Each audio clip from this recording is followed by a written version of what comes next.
Hey everyone, today I wanted to go over the Full Moon Howl and Night Owl DLC for Project Spark. These are rather expensive DLC packs and you don't get a whole lot with it, so I thought I'd try to go over it to show you everything that you can do with them. As you can see, you have the Owl character models. I've made a couple types, varied the color to show you the flexibility you have in coloring them. It really is a beautiful character model. However, it's also limited by the fact that it is an owl. You could certainly add props and attachments, but it is an owl. Here, I want to draw attention to the fact that the beak is yellow, and when you change the beak, it also changes the feather tips. So the feather tips are yellow, and that's a disappointment. I'd love to be able to color them separate. It gives you an option for the talons to be separate, so I don't understand why they did that. Here's the feathers, real straightforward. It's a nice little prop, the front and the back there, so you can take a look. And there is the tree. This by far is my favorite prop. There's so much you could do with it. It's pretty cool. It's hollow inside, so you could fill it with goodies, treasures. You'd sink it in a little bit more like I did here to give it a different look, lay it flat. What I did here is I turned it gray, made it look like stone, so this could be some kind of a stone pedestal for a quest item. We go up here, there's a colored feather quest item. So going the other direction, this looks like some kind of alien structure, some kind of pedestal or holder for this alien pod. It's kind of cool. More traditionally, made something that looked like a tree, but rather using the treetop, I made a thatch hut. Maybe this is some kind of weird tree house. I just flipped it upside down, and those are the roots. So you could do a lot of neat stuff with it. This is an example of how drastically you could change the color on it. Looks, candy cane-ish, white and red, and pink I had in there, and you have 3 different colors to choose from. I flipped these upside down. You can see it's kind of doing some crazy stuff with it. Let's go ahead and take a look at the owl. This is very expensive, as I mentioned, and I really think they have it mispriced.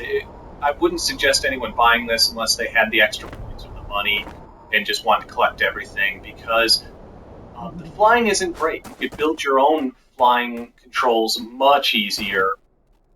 If you see what I did there, I'm facing away and I jump to fly and it flips me back around. It always takes off towards the camera. I'm not thrilled about that. I think it would be cooler if it just took off in the direction it was facing and the camera swung around. A lot of people said, well, you could turn it into a dragon or make it some other kind of flying creature, but at a certain point, why not just give us those other creatures? I don't know that Owl is that much in demand. So it's okay, but it's a lot for what you're getting. Here is Full Moon Howl, a little bit more flexibility in what you get here. You can see the variations you can do on the wolf / dog / what creature, whatever it is. Here's the fangs, the front and the back there. I also recolored them, stuck them in stone to give it a look, see what it would look like if you had those kind of fused in like they were stones. There is the fang opening entrance and the wolf den kind of cover. All the rocks you'll see here were used with either one of those two, either the fang entrance or the cover. So you have a lot of flexibility. I love these rocks. You'll see here I stacked a bunch of them together and glued them together, and this is just a great looking hill. I think you could expand upon it, make a mountain with those. It really scales really well. This is the entrance flipped upside down, the fang entrance, and recolored. Made that a little island. Very cool.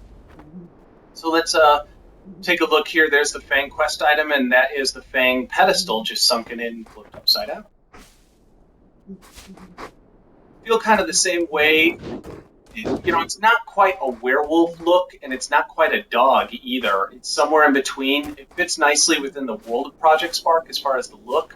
And I think it would be good for like a companion, but I'm not sold on it being like a really great werewolf. So the controls work just great.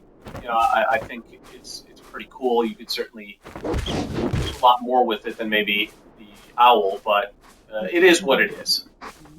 So anyway, thanks for watching. You can take a look at all the stuff I put together here.